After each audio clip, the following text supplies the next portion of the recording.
Now, in mission control, excuse me.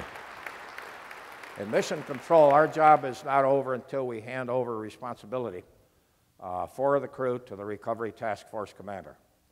And as soon as the crew's feet hit the carrier deck, we start that handover process. And when it is complete, and only when it's complete, do we celebrate. By now, we have pre-positioned about 700 of the best cigars we can find from the west coast of the United States all the way to the east coast of the United States. And several occasions where we didn't have enough to go around, we instruct the people to cut them in half. And then on national TV, we count down to light up those cigars, and that is probably the sweetest smoke that I think any of us have ever had. Second phase in celebration is back out of the condition we call battle short. During all critical phases at that time, we used to actually physically block the power breakers coming into the building and lock all doors. Lock the doors of the main control room. Now we back out of the battle short condition, and the real heroes of 13 come in and join us, which are the folks in the back room, because they're the ones that gave us the answers we needed when we needed them.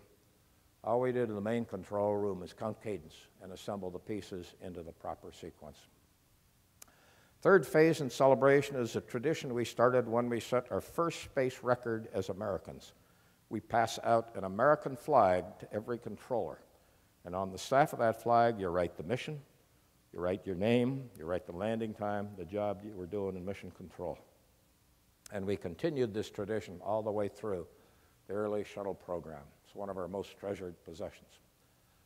President Nixon came down and visited. We got some nice attaboys in Houston. Then he went out 2 days later to greet the crew out in Hawaii and give them the well-deserved recognition for their absolutely superb performance during the course of the mission.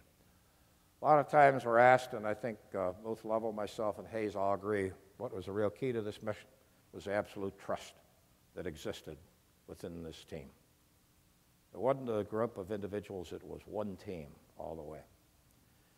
We always operated with 4 flight directors, and we did this to balance the training load because training's pretty intense and it's very lengthy for the missions. Shifts run between 12 and 14 hours most of the time, and that way we could pull a team out of rotation at midpoint of the mission. Probably the most important reason, though, is one team was always designated as a crisis management team before liftoff.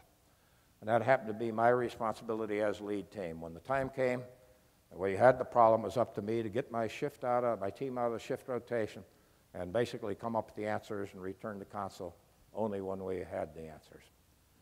Glenn Lunny was the youngest of the flight directors. He was 32 years old at the time of Apollo 13.